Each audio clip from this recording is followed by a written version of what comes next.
What is good, everybody? Welcome to another Gold Standard podcast. I'm Rob Stats Guerrera. He is Grant Cohn. This is Stats and Cohn. What's up, Grant?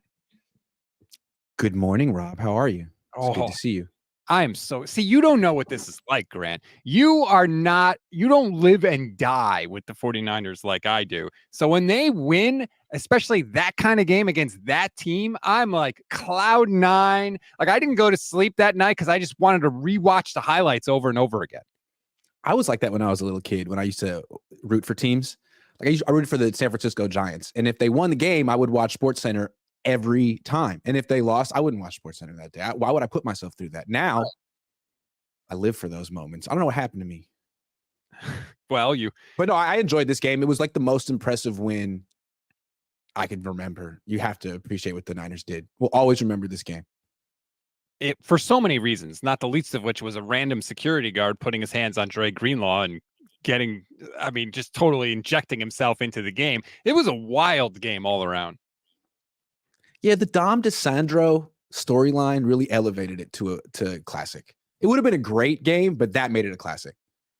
It was, no one could have seen that coming. Literally, Kevin Burkhardt and Greg Olson, the beginning of the broadcast, they're talking about how, the Eagles security guy, Dom, hooked us up with these dinner reservations. And then like an hour and a half later, he's like a major player in the game, leading to the ejection of the Niners' second best linebacker. Wouldn't that have been a funny prop bet? Dom DiSandro gets a player ejected. I'm taking that. Literally, you couldn't have, I don't know who wrote that part of the script, but they probably deserve a raise. Why does everyone know him? So he really, Greg and Kevin, like, hey, Dom hooked us up. Yeah. And then after the game, yesterday on the conference call 2 days ago, Kyle was like, I really hope nothing bad happens to Dom. Dom's a good guy. It's like, what? Who is Dom? Yep. And why is he there? I'm just saying. Real sketchy how everybody's tone on the 49. Like all of a sudden, everyone's on a first name basis with him. Yeah, Dre Greenlaw picked on the wrong dude. No one knows Dre is Dre. He's Greenlaw. Sorry. And by the way, Eagles fans, let me just say, what is Dom gonna do? You think Dom's gonna stop Dre Greenlaw if Dre really wants to get in a fight? I got news for you. He ain't stopping Dre Greenlaw. All right. The other NFL players can't stop Dre Greenlaw. Big Dom is not going to do it. So the idea that he was trying to break up a fight, he's not preventing anything. And he shouldn't even have been anywhere near the players. That was a joke. Yeah. What is his actual job? He's on the sideline to do what? Not that. Right. He's on the sideline to what? Protect Nick Sirianni in case a fan runs on the field and tries to tackle him. You can't. That seems to be the extent. Right. Of his job. You need to look at the crowd to prevent that, not the players. Yeah, look the other way, man. Go stand closer to the fans. You don't need to be. Does he need to be in Nick Sirianni's pocket? Does he need to be right there? I don't know. I guess when we watch Kyle Shanahan, we'll try to see if their head of security is there. But I bet you he doesn't ever start a fight because that guy started. He actually touched Greenlaw first. What? Dre's not messing with him if he doesn't touch him first. By the way, Oscar says, Stats, where'd you get the Niners Tecmo Bowl shirt that I just tweeted out about? It's at homage.com, or you can just click the link in the description of this show. Just click it right there. You can order the Niners Tecmo Bowl stuff. They just dropped a bunch of new merch. So shout out to everybody at Homage. Thank you for hooking up my son with a Deebo shirt too. And it's a nice gift idea for the holiday season. All right, Grant. I want to get into the main thrust of the video today, which is going to be Brock Purdy, because after this game, people started with the Brock Purdy MVP talk. And A lot of people are pushing back about that. There's a lot of discussion about his yak yardage and all of that stuff. I actually think it's to Brock's advantage to have people constantly underestimating him. Like I saw the perfect tweet before the game. It showed Brock just walking into the stadium like they do. And somebody was like, we're not losing to this nerd. And I was like, yes, that is perfect. I think other teams underestimate him. They look at him. He's not big. He doesn't have the strongest arm. They think they're going to be able to knock him around. They don't think he's that good. And then he gets out there and he plays the way he plays. And I think it takes people by surprise. Okay, so they say we're not losing to this nerd, but you aren't really losing to this nerd. You're losing to Christian McCaffrey and Deebo Samuel and Brandon Ayuk and George Kittle. Like, nothing against Brock Purdy. The Niners have these four incredible playmakers, and he does a great job of distributing the ball to them quickly and efficiently on time when they're open, finding the right guy against the right coverage. He does all of it beautifully, and he allows them to win the game. Deebo Samuel, was the one who beat the Eagles, not Brock. Like, Brock's numbers are great, but those are Deebo's numbers. And that's okay. That's how the Niners are set up. They spend their money on playmakers, not quarterback. So the idea is flipped on the Niners. Like, Brock, you don't have to go be Josh Allen. You don't have to go off script. You don't have to be a hero at all. Just distribute the ball on time, make a couple guys miss when there's pressure. He does a great job of that. But no, he's not the freaking MVP. I'm sorry. Like, to me, it's like saying Tua is the MVP of the Dolphins. Like, no, it's all about Tyreek Hill. And on this team, it's all about, I think, first and foremost, Christian McCaffrey and the weapons around them. And Brock Purdy's great, but like, are you really going to spend? Like, would you spend $60 million on his job, on that skill set, or is that something that maybe you could spend $1 million on a year? Look at Jake Browning the other day. I'm on a rant. It's 9 a.m. I had 2 cups of coffee. Your turn. Oh, double cups of coffee. Okay, 24 ounces. I agree that Sunday was, if you're looking to hand wave away some of what we've seen from Brock Purdy and say, like, hey, the other guys are doing most of the work. The Eagles, I agree. That was mostly short passes on Sunday. I mean, the fact that, Brock couldn't get a quote unquote touchdown pass that would have impressed people because Deebo just took off like a rocket. It's okay. He executed to perfection. An A performance from Brock Purdy. Nothing against it. Seriously. But I do think there have been other games this year where that has not been the case. I do think there have been other games this year where Brock is throwing deeper down the field. Look at the Cowboys game in week 5, their other dominating victory. That was not Brock checking it down and guys doing all the work for the touchdown. Brock was making those plays. So I think we've had some of both from Brock Purdy. We have. And I think a lot of people point this out too. Like, all the great quarterbacks have a supporting cast.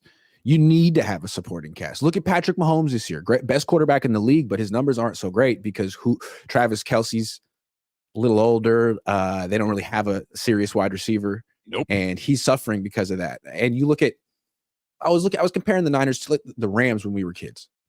Kurt Warner's in the Hall of Fame, and he had Marshall Faulk, Isaac Bruce, Torrey Holt. Like, no one really cared. And that's sort of what Brock Purdy has. He has like 4 guys.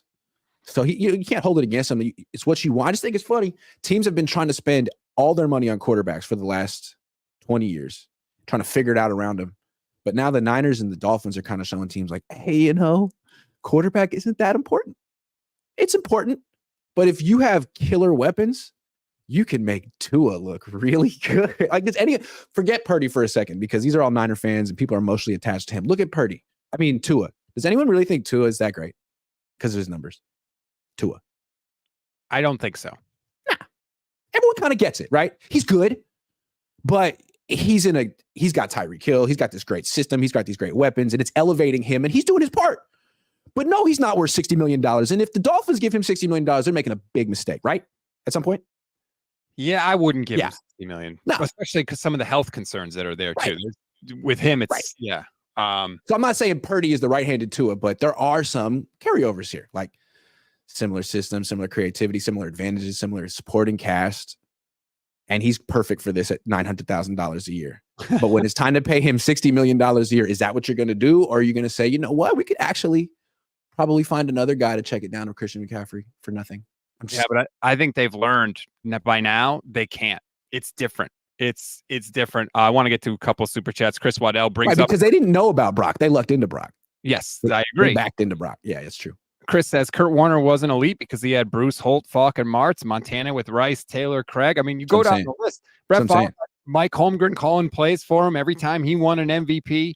So it's, we can't separate that. There's no MVP where you're like, well, he had nobody else. His coach was terrible and all his players stunk and he had no yak yards. Everything like that. Sometimes I feel like that's the criteria that we judge quarterbacks by.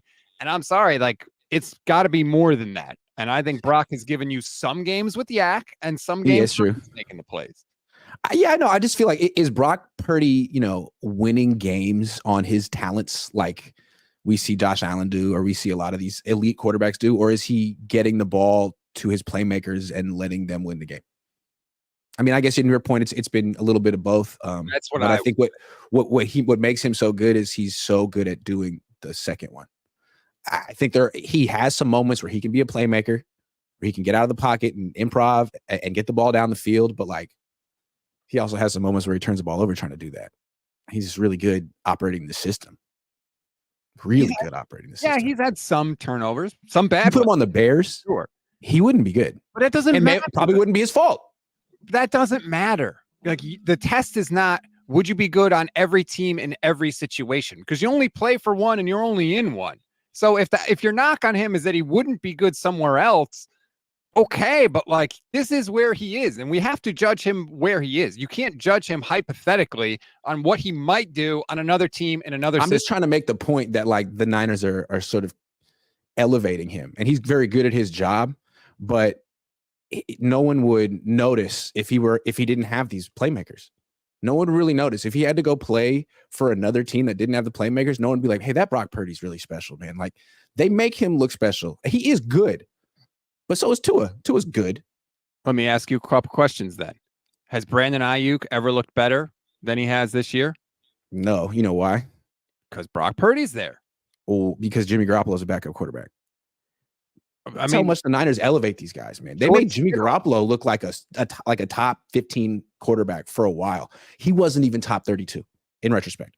So that's what I would say. I would say that it's not these guys elevating Brock. It's that Jimmy Garoppolo was just awful. He set the bar so low, yes. And people didn't realize it. There were like rumors like, man, Kyle's really he's nonplussed despite all these wins and these great numbers. Yeah. Look at him. At least Brock Purdy seems like he fully gets the playbook. Oh, and Jimmy always seems surprised and confused. It's like, you've been here for 6 years, man. What is going on? Let's get to some of the super chats. Elite Art 23 says, Montana's numbers are all Jerry Rice then? Be consistent, Grant.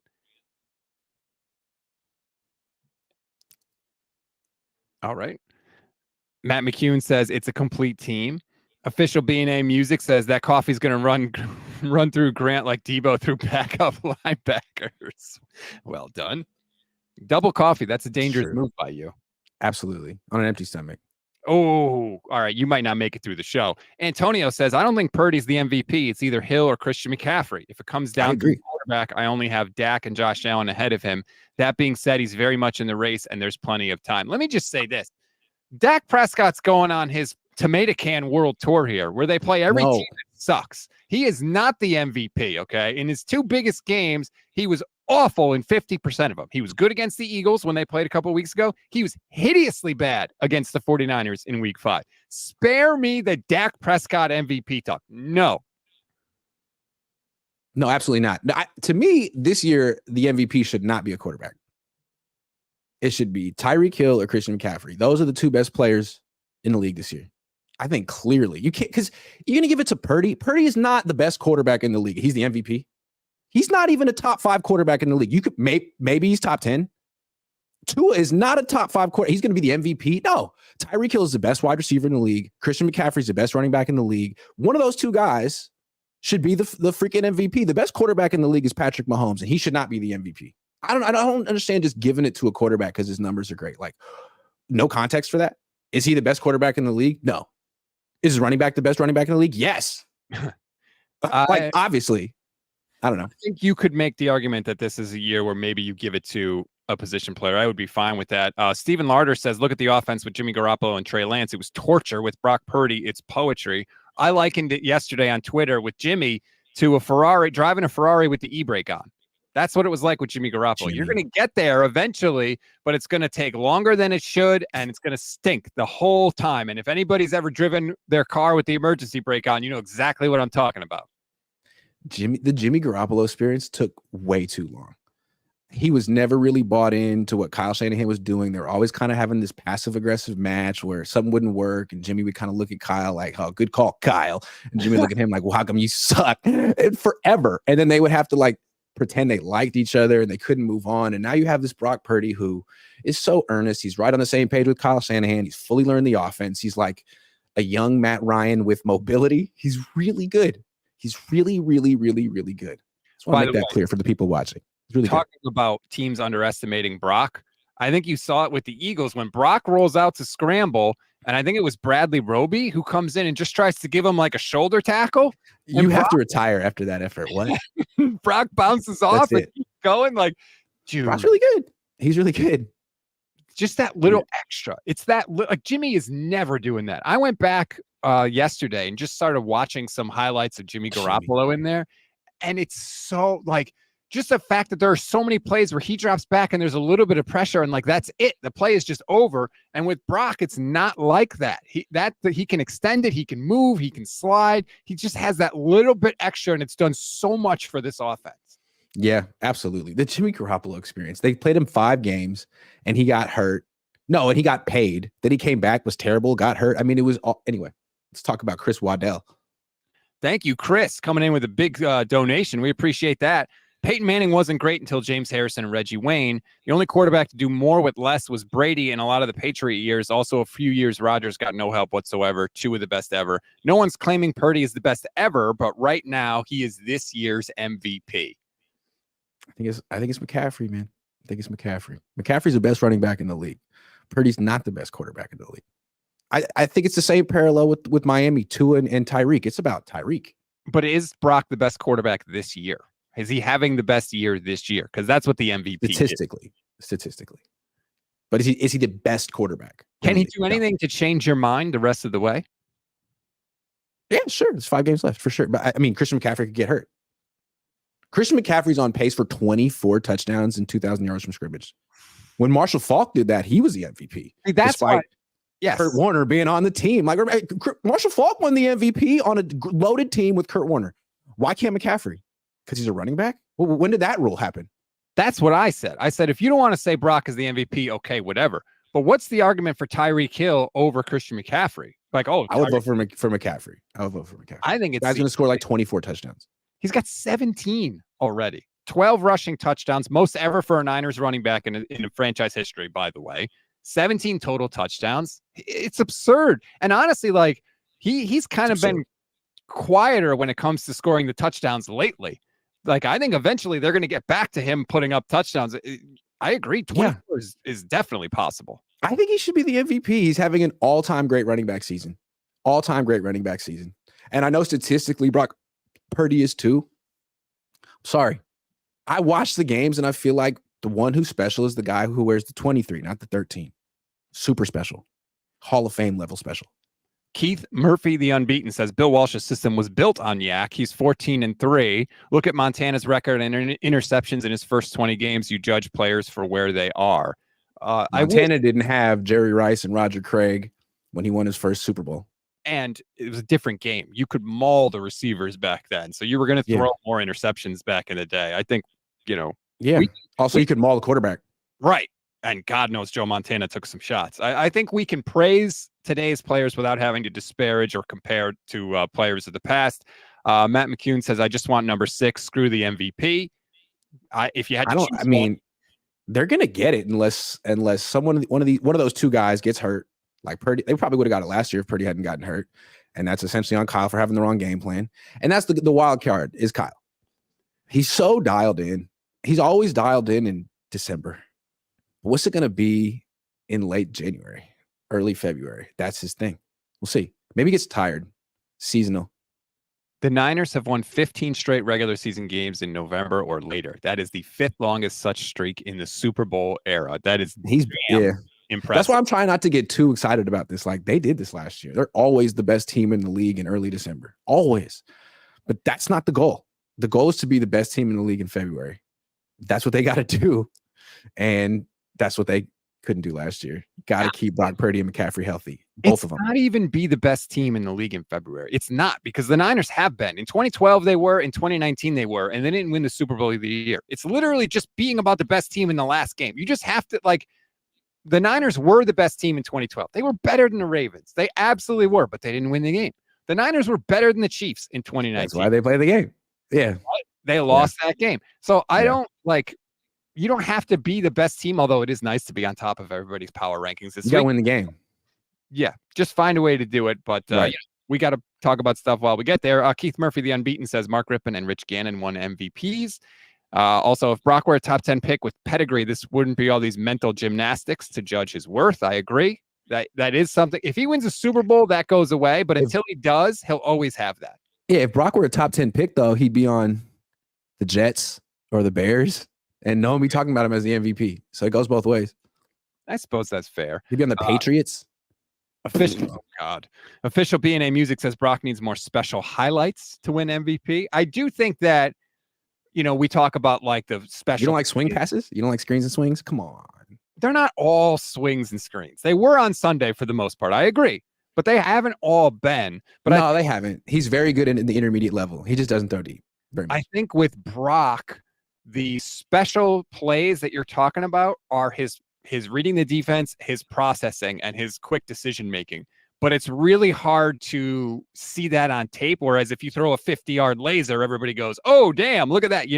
Like I think he does make special plays, but the special is from the neck up. And so we don't ooh and ah over that as much as we do when it's from the neck down.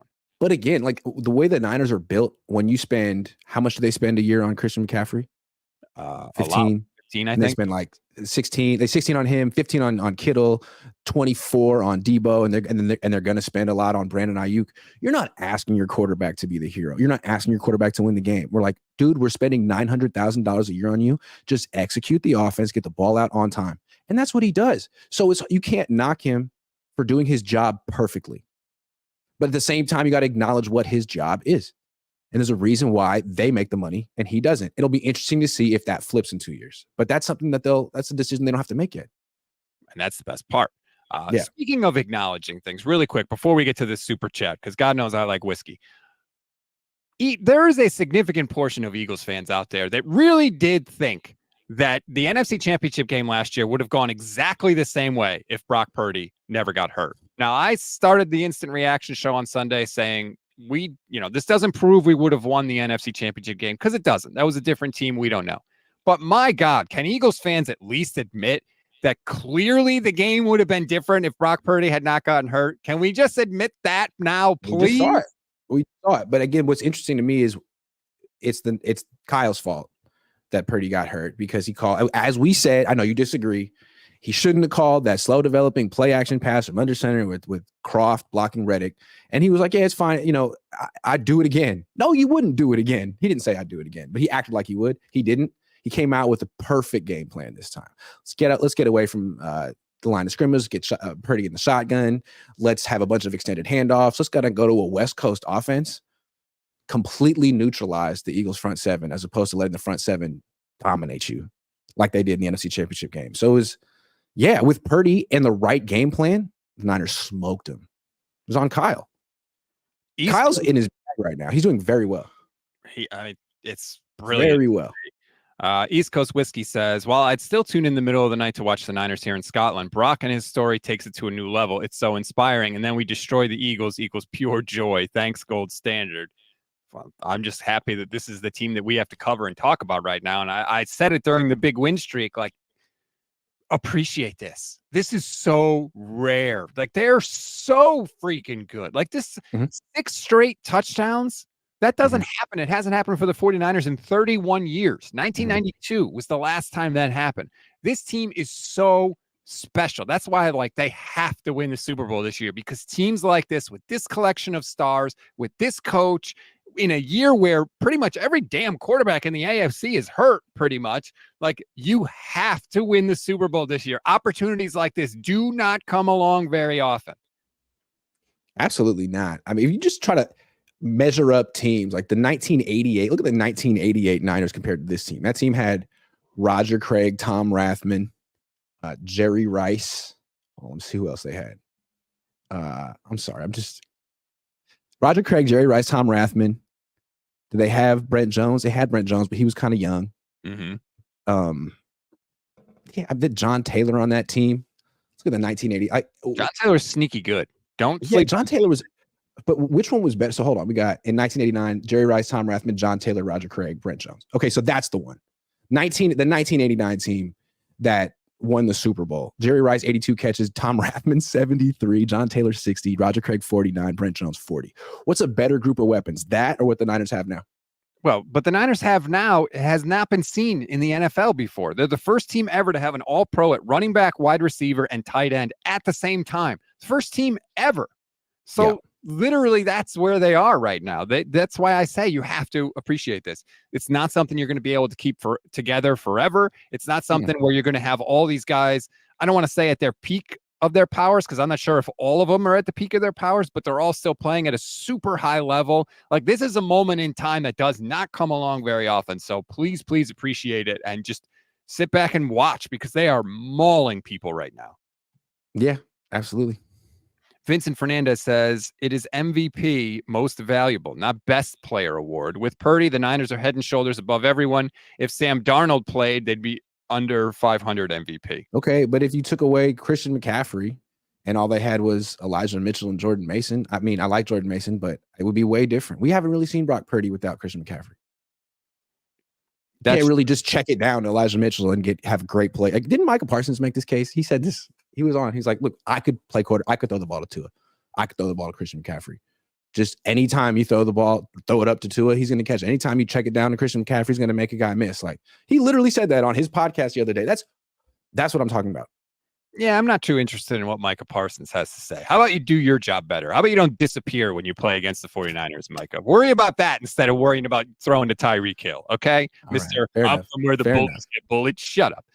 Matt McCune says, I agree with Grant. Wild card is Kyle Shanahan and injuries. Yes, I mean, clearly the injuries are an absolute thing. I feel like the Niners tried to build against that by the signing of Logan Ryan, because God knows they were thin at safety. So I think they are trying to kind of factor that in and protect themselves against that. But it's a sport with 100% injury rate, so good luck.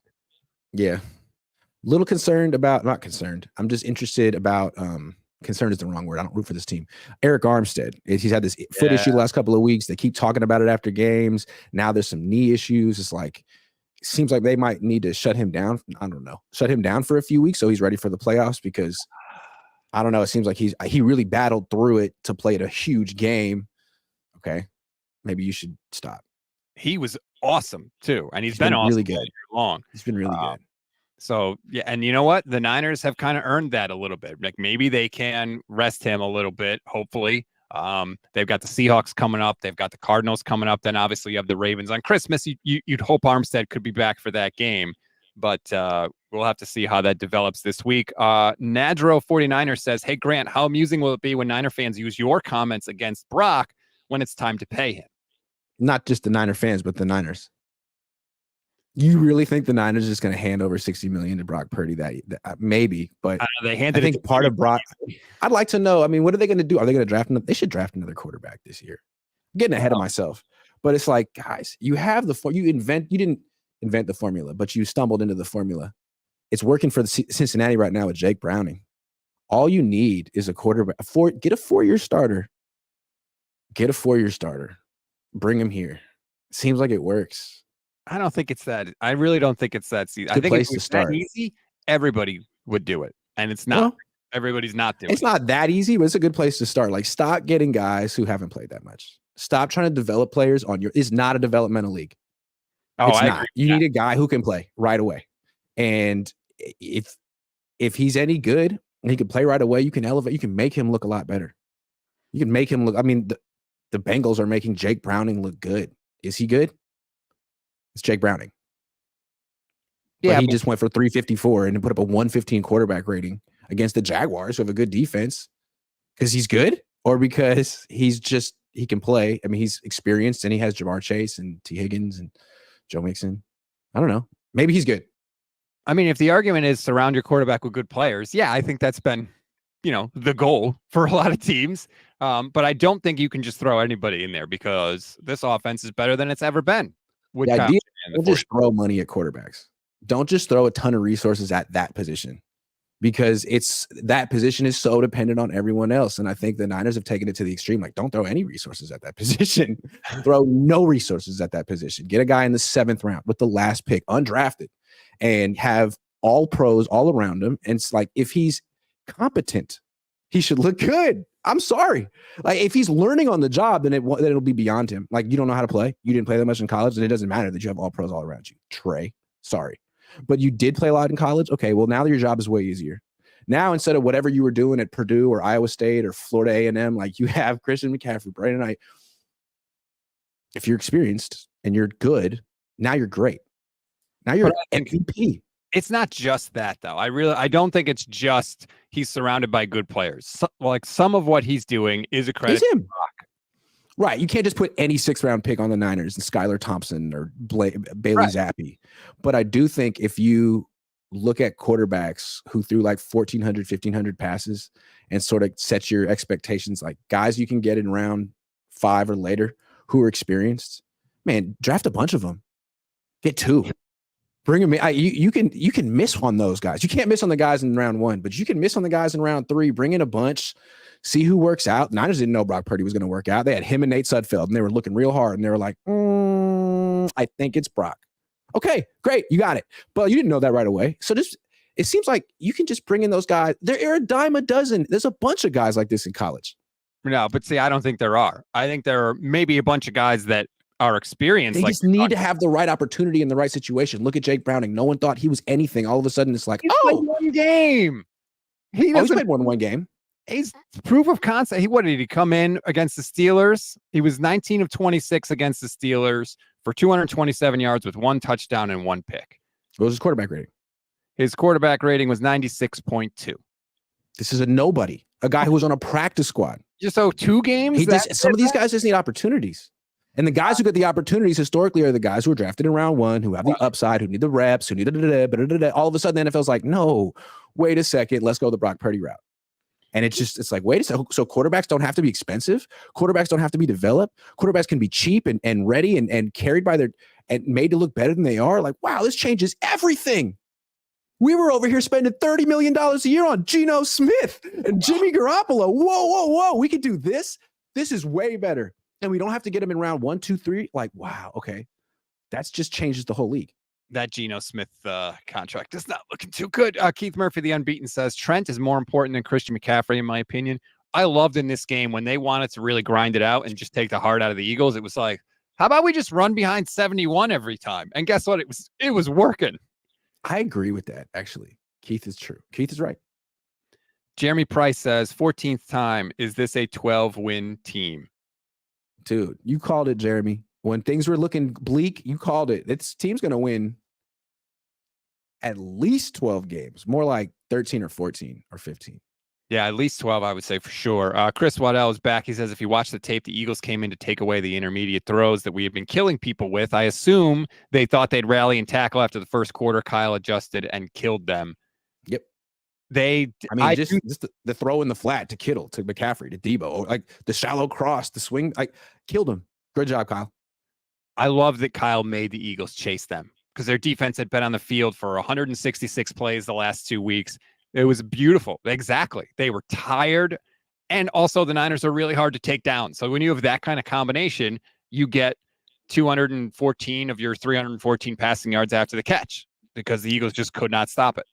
The only thing he messed up, I thought, was the first 2 series. And he got a little lucky that the defense gave up field goals and not touchdowns. They could have been down 14-0, which in retrospect maybe wouldn't have mattered. They still might have blown them out.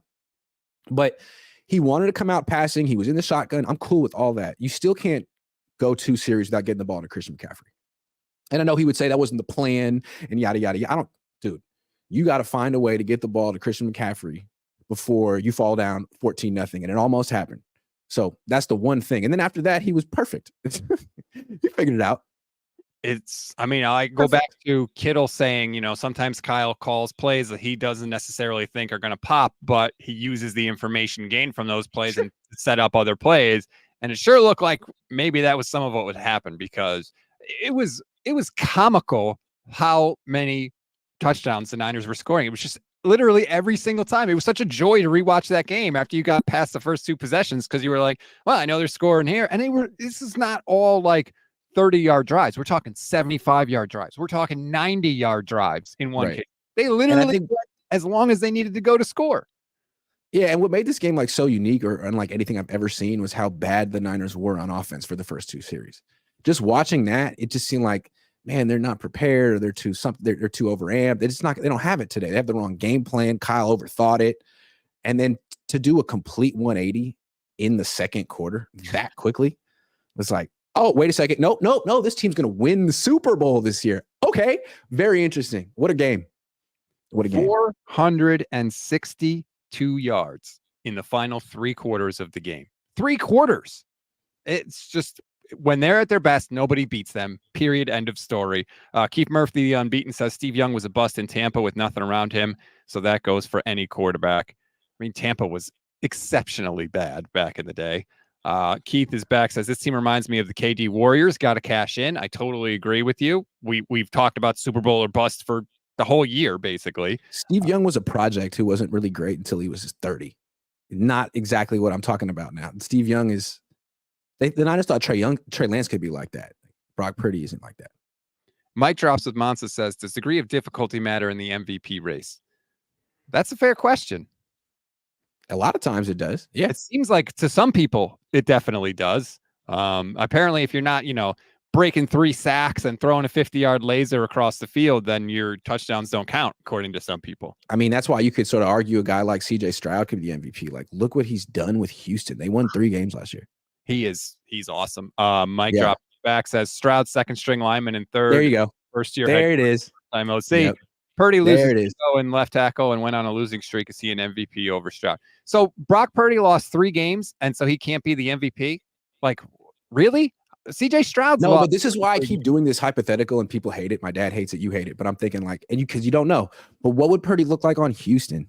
We know what Stroud looks like on Houston. It's quite impressive for a rookie. It's quite impressive how he's carrying that team, winning games on his talents, not just letting, I don't know, Tank Dell and whoever carry. Like it's Stroud. I don't know. Could Purdy do that on that team? I guess it doesn't matter. Guess it doesn't matter. But in the MVP conversation, if I'm voting for it, that's what I'm thinking. And I'm thinking, I don't know.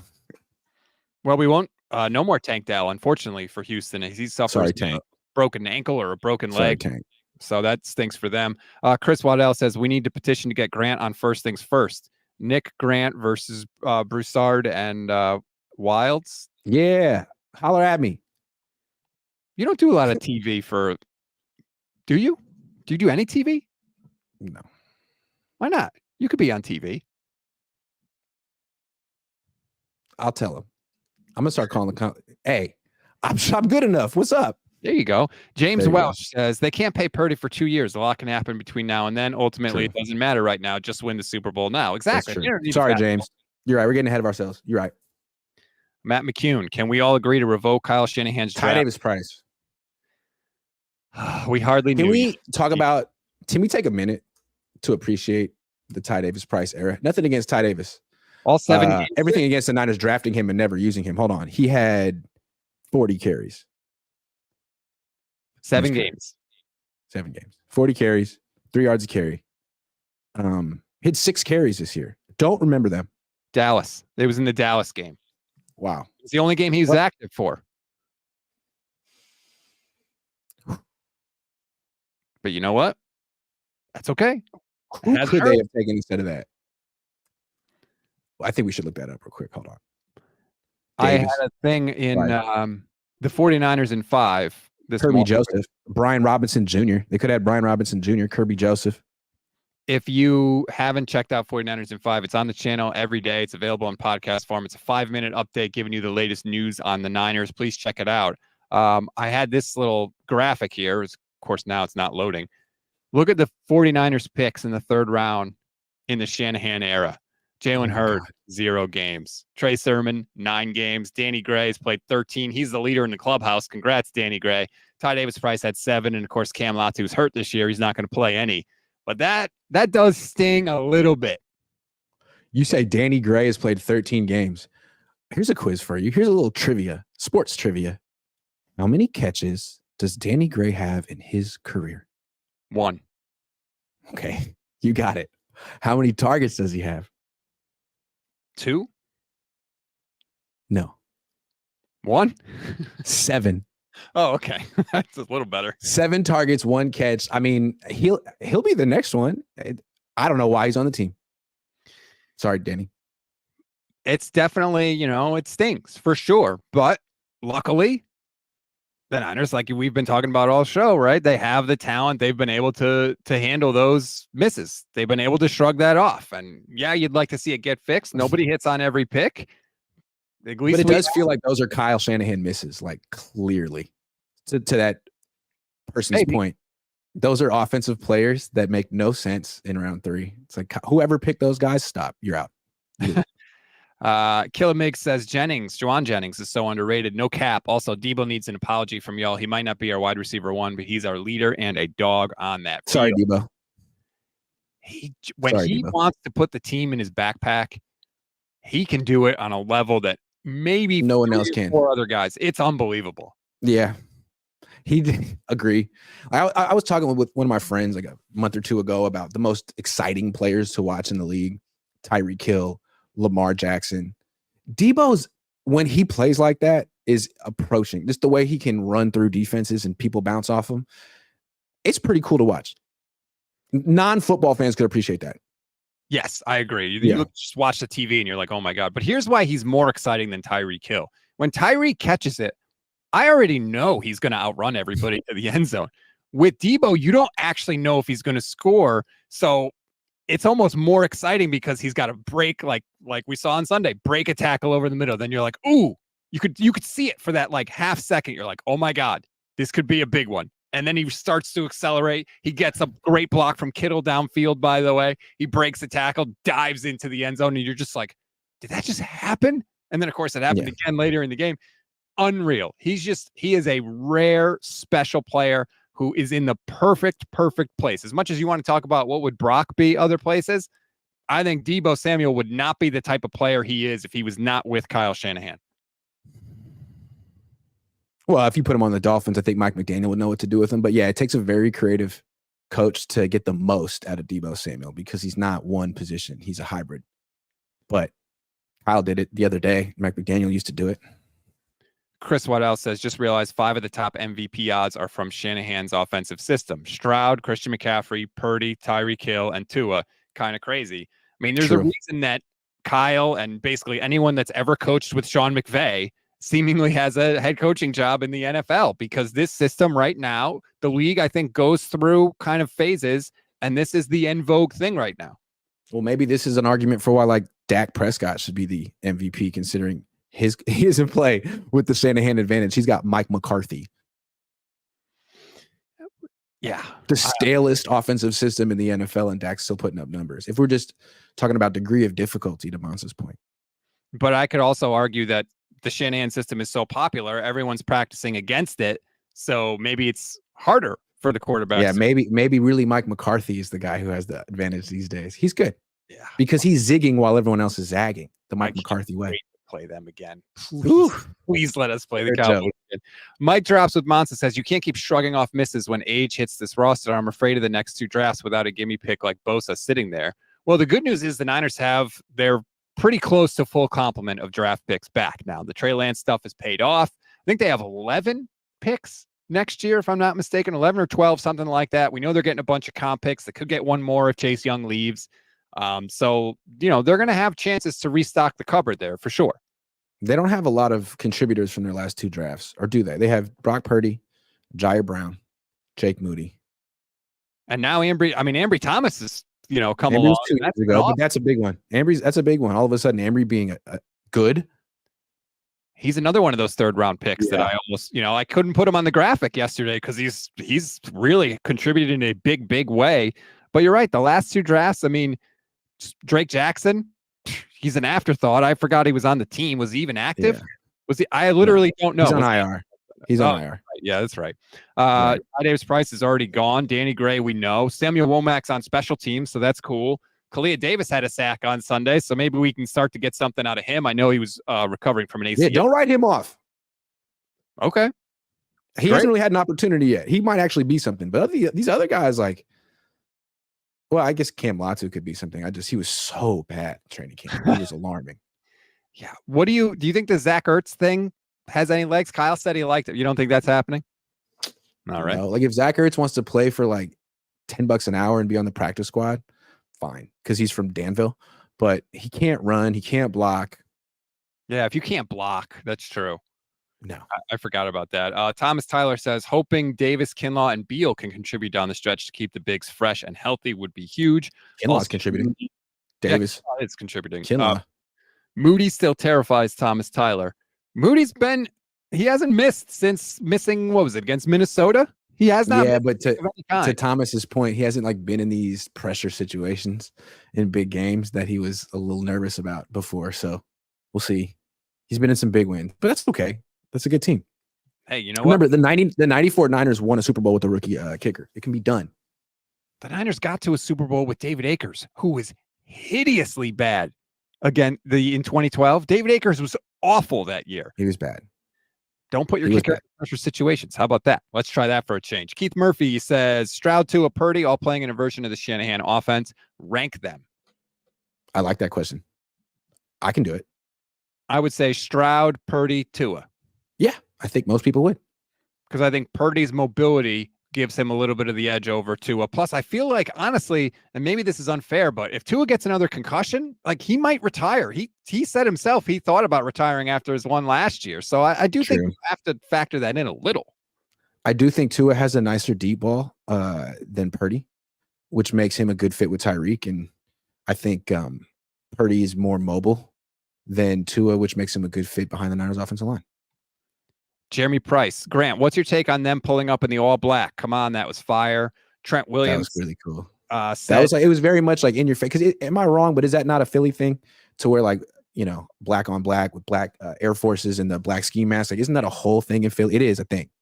So I thought the Niners were, it wasn't just like we're coming to your funeral. It's like, we are tougher than you. We are more Philly than you. Like, we are showing you up in your own city. We have no respect for you. I thought it was really cool. Maybe I misinterpreted it, but I thought that was cool. Well, but it only is cool when you win, right? Dan Quinn did the same thing before the Niners-Cowboys game, and we killed him. What'd he do? He showed up in the all black. Dan Quinn went the all black against the Niners. Dan Quinn did it by himself? Yeah. He's the one guy who did it. Well, that's cool. But the whole team did it, and Deebo came out with the ski mask. Like, that was pretty cool. Deebo, I mean, God, Deebo walked. He was just on a mission this week. Like, you don't get that from Deebo every single week, but when you do, my God, is it unbelievable. Why don't you get that from Deebo every single week? That's my question. They pay him $24 million a year. He can do it. Do you not want to be? You have the talent to be one of the greatest of all time. Well, do you not want that? Why not? I don't understand. Some guys are not wired like that, man. Not everybody's Jerry Rice, where you want to go out. McCaffrey is wired like that. Ayuk is wired like that. McCaffrey is wired like that. Ayuk is wired like that. Why isn't Deebo wired like that? And maybe Kittle is too. Kittle's just a little bit older, and it's fair for him to pace himself at certain times, which he hasn't even been doing. He's having a great year. Yes, gotta say, he's having a great year. I think Kittle would, if he had confidence, he'd get the ball every week. Honestly, but I just think like with Deebo, it's this game was a special motivation for him because of all the stuff that he said, and because of the NFC Championship game. Like, this was a particular stew where he was just going to come out with everything he had. Like, he had to. He's not going to play like that against the Cardinals. This is not. He had to defend his own ego and pride. Like, he put himself out there and said that the Eagles were trash, and that he had to prove himself right. He should talk trash more often, man. Put yourself in the situation where you have no choice. And it's unreal how good he is. You mentioned McCaffrey being kind of like that self-motivated guy. JT O'Sullivan had a great highlight in his Brock Purdy video this week of the second Deebo screen on the touchdown. Christian McCaffrey goes all out on a fake toss, and it draws the linebacker on that side just like 3 steps over to that side of the field. And because McCaffrey went all out on the fake and took the linebacker over, that's the last guy that's close to tackling Deebo, is that linebacker who's out of position because McCaffrey went full Ted Lasso. Pass me the ball. I would like the ball, please. And he drew the linebacker out of position. And like, Deebo ain't doing that on a fake, but McCaffrey is, because he's that kind of player. Agree. I want to go back to the black Air Force Ones because I think that's the key here. Really. Okay. I forget the guy's name, but there's a comedian on Twitter. He does a little bit on like the difference between, you know, when you wear black Air Force Ones and when you wear white ones. Okay. And black Air Force Ones are like, you know, real grimy vibe. And the white ones are like, you know, going out on a date, being really nice and safe. And I feel like Deebo became like a white Air Force Ones kind of guy after he got paid, you know, fashionable, always trying to look really good. Like, nah, man. You need to embrace the black Air Force Ones inside you. That's what got you paid. That's what got you the All-Pro. Like, be the grimy grinder.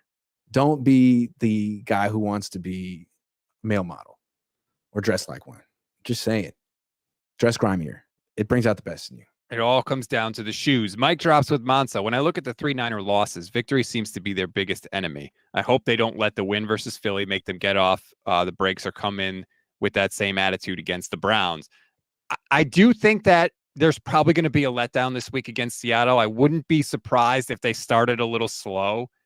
You know, these people are human beings. That Eagles game, they got up for it. It was emotional. Seattle just lost to the Cowboys on Thursday, so they're not really perceived as much of a threat as they were when the Niners played them even a couple weeks ago on Thanksgiving. So I wouldn't be shocked if they were a little slow, but look, hell, they had -6 yards in the first quarter against the Eagles and still dropped 40. So maybe that won't matter. Yeah, I think you can kind of tell when the Niners are going to have an emotional letdown game. It's when they start sitting players and they say stuff like, well, you know, if it was a playoff game, he could have played.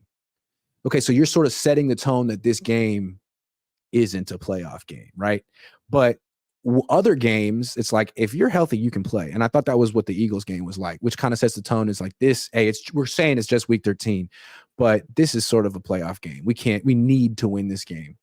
And that's not what this is this week. I don't know. Let's look at Armstead.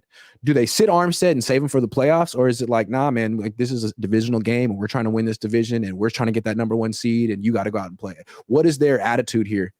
That'll kind of tell me how they're going to play. That's fair. I mean, Armstead didn't practice all last week and still played. So exactly. Why? Because they needed him. So is this game on that level? And the Niners can clinch a playoff spot this week, by the way. If San Francisco beats Seattle and either the Packers or the Vikings lose, the Niners clinch a playoff spot. So, like, see, they could know that, and their attitude could be, you know, let's handle business now, and then we can potentially give ourselves a bye week 18, if we need it and we don't get the number 1 seed. Like, they can give themselves some rest one way or another if they take care of business now. They may not have an emotional letdown this week. They might be rolling. They usually do roll in early December. Maybe that's enough to get her going. Mike Drop says facts on the Air Force Ones. A lot of people like that analogy. James Walsh says, my hesitation about paying Brock Purdy. If they're paying franchise money, I want a Stroud. Yes, every quarterback needs weapons, but a true franchise quarterback needs less. Brock Purdy has seemed he can't lose one weapon. I mean, that's not true. Last year, he played a lot of those games without Deebo, and he's still dicing people up. Let's not forget about that. Yeah, I mean, look, you'd love to have a quarterback like C.J. Stroud. He was the 2nd pick in the draft. Texans got lucky. 1, that they were there. 2, that the Panthers took the wrong guy. I think what's great about with Brock Purdy is it seemed like everyone can get a Brock Purdy. He's just hanging around. The NFL doesn't value his skill set. Like, everyone has to like sort of recalibrate what they're looking for to even find the next Brock Purdy. Because 2 years ago, no one wanted Brock Purdy. No one valued anything that he brought to the table. Now everyone's like, wait a second. That's how you can win with that? Okay. All right. We can find that. Maybe not, but it's more attainable than finding the next CJ Stroud. Good luck. Right. I think teams look at it like, hey, 1, it's probably easier to find that guy. 2, it doesn't cost us as much if we fail, if we screw it up in the meantime. So that's a nice combination for teams. But for every Brock Purdy, there's Tim Doyle or Tim Boyle, whatever the hell his name was. There's Tommy DeVito, who, by the way, still has the best celebration in the NFL. I love it as an Italian American. But, you know, there are a lot of guys that are just guys. So it's not like, well, teams have had a lot of success doing this. The Niners happen to get lucky and surround him with great players and surround him with a great head coach calling plays. So I just think it's funny that teams are going to be looking for the next Brock Purdy. Like 100%. You know, like that's not something anyone was looking for 2 years ago. That at quarterback, that skill set, none of that. But now it's like, wait a second. That's valuable. Oh, you started 4 years in college? Wait a second, come right over here. Like in the past, I'd use that against a player. Like, how come you didn't go in the NFL?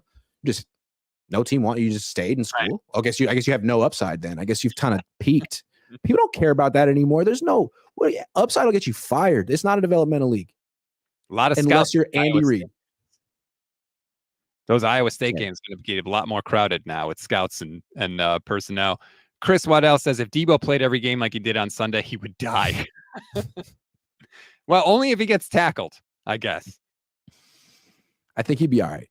He's young. He's 27. He'd be all right. I think that I don't think he's going to ever be what he was in 2021 because that's one of the greatest single seasons in the history of football. But I think people forget how much of a down year he had in 2022. He only had 864 total yards from scrimmage and 5 touchdowns. So I think the Deebo that we're seeing now is somewhere between the incredible guy we saw in 2021 and the kind of really disappointing guy we saw in 2022. So he's going to have more games like he had on Sunday. I feel like with Deebo, you have to sort of get his ego involved. Like, Deebo, you need to carry. You're our best player, and he can respond to that. In 2021, they were like, Deebo, save us, and he rose to the occasion.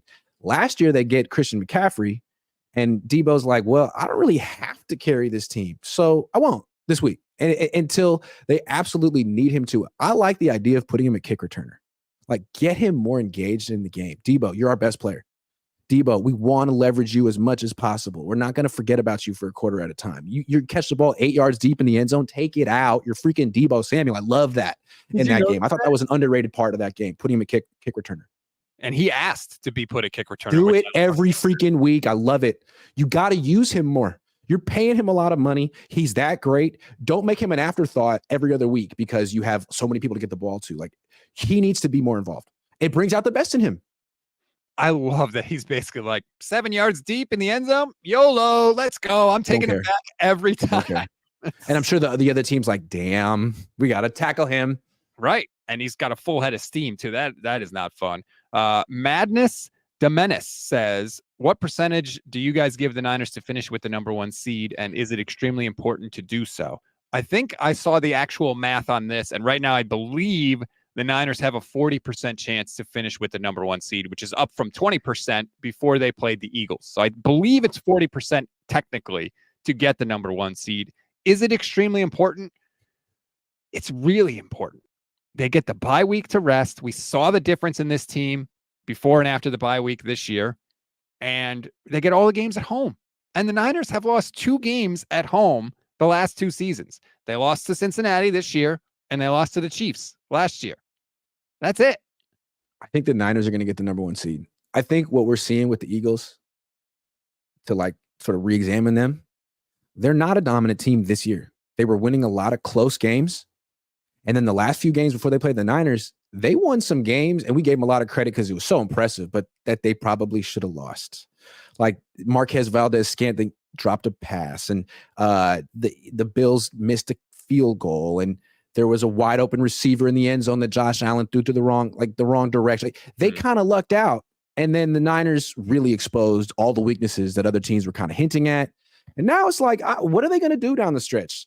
How good are they really? What are they going to do against Dallas this week? Their defense is trash. It's not very good. Pass defense, at least. Their pass defense is trash. It is. And I think, I don't know, man. They're going to lose more games. I think they're going to lose more games. I'm not sure that the Niners are going to lose more regular season games. They might lose to Baltimore, maybe. Matthew Sanders says, Grant, to be fair, the Mud Dogs started with their Water Boy in the Bourbon Bowl, and they won because they didn't hold anything back. That's what I was telling them to do. Solid reference by you. Thank you, Matthew. Chris Waddell says 3-year college starter was the first rule for Bill Parcells. Yeah, if anyone doesn't know, back in the day, Bill Parcells had like commandments for drafting quarterback. I'm trying to find them really quickly. I'll get it too. Some of them are outdated. 4-year player, 3-year starter, college graduate, 30 career starts, 23 career wins, 60% completion percentage or higher, 2-to-1 passing touchdown to interception ratio. I would imagine that Purdy checked all those boxes. I would imagine that Jake Browning checked all those boxes. And it doesn't mean you're going to be a good quarterback because situation matters and all that stuff. But it seems like it gives you a real chance on a team like this. Hold on. Go back. Say those again. Let's see. I'll do it slower. It's slow. Okay. 3-year starter. Yep. College graduate. Yep. 30 career starts at least. Yes. 23 career wins at least. I don't know off the top of my head. You can find that. 60% completion percentage at least. Yes. 2-to-1 TDs to interception ratio. Yes. Okay. And it doesn't mean he's going to be great, but it's like, it means he's ready. It means he's ready to leave college, essentially. It means he's ready to go. All right, let's get to a couple super chats here before we go. Vincent says, if Deebo only did returns, would he be the best ever? Devin Hester was pretty damn good. He's quite good at it. He doesn't really make people miss or try to have a bunch of cuts. He just runs really hard. Roadhog 228. Grant says Purdy wouldn't be good on the Bears. Well, Young wouldn't be in the Hall of Fame if he stays in Tampa. He sucked with the Bucs, so that means nothing. Well, Steve wasn't good on the Niners right away. Steve was a project. This is different. Antonio says, assuming we can't pay both Deebo and Ayuk, which player is more important? Ayuk's vertical ability or Deebo's contributions to the scheme by simply being on the field and creating mismatches? Really good question. I feel like Deebo is a better fit for what the Niners want to do on offense. They don't invest in their offensive line. They have a quarterback who doesn't really throw deep. Like, they want to get the ball out quick and let Deebo and McCaffrey get yards. They're all about yak. They're the yak team in the NFL. Ayuk isn't. Ayuk's the air yard guy. Ayuk's the guy who can catch the ball 15, 20 yards down the field, and he would benefit from a team with a better offensive line and a stronger armed quarterback. So, but he's still great on the Niners, and he's 2 years younger than Deebo, and he gets hurt less. So it's a tough one. This is going to sound mean, but I think Ayuk is the better player, but Deebo's harder to replace. There just aren't dudes out there that can run, can be like the fastest running back and the strongest wide receiver in one. But you can get really good split ends. You can get really good X receivers. You can. A receiver is becoming a position where you have a lot more success in the draft, almost like running back. Just look at the receivers that have come into the league in the past 2, 3, 4 years. I mean, the Vikings traded away Stephon Diggs, who since he's gotten to Buffalo has led the league in catches. And they got better at wide receiver with Justin Jefferson. It's not easy to do, but it can be done. And that's what the Niners did. They had Emmanuel Sanders and let him go. They're like, hey, you're done. You're really good for us, but you're done. And we're going to go get Brandon Ayuk. And that was the right call. And if they do it again, there's so much pressure. I don't think wide receivers are the hardest position to find. It seems like most of the good athletes on offense are playing wide receiver in college these days. It's not like when we were kids and they're all playing running back. Yep.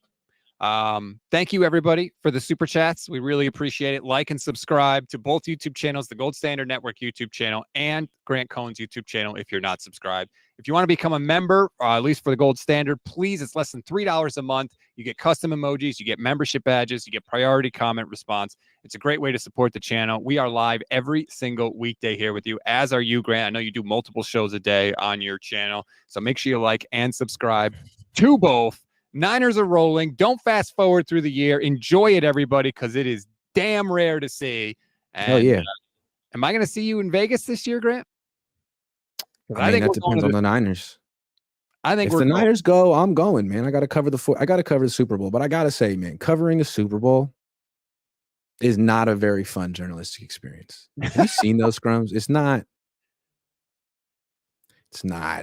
It's so hard to get close to an athlete. There's a million people there. Most of them aren't necessarily serious. And they get questions like, what's your favorite color? Or like, like that kind of, and it's like the NFL kind of likes that type of coverage that year. So it's like, if you try to ask a real football question, you might get it in. You definitely can't ask a follow-up. And it's a little silly. But, and it's all week. I'm not complaining. World problems. Yeah, that's what I wanted to say. Even as I was saying it, I was like, no one cares. No one cares. Everyone would want to be there. I'll just shut up. And that is a good way to end the show. Enjoy the rest of your Wednesday, everybody. We'll talk to you soon.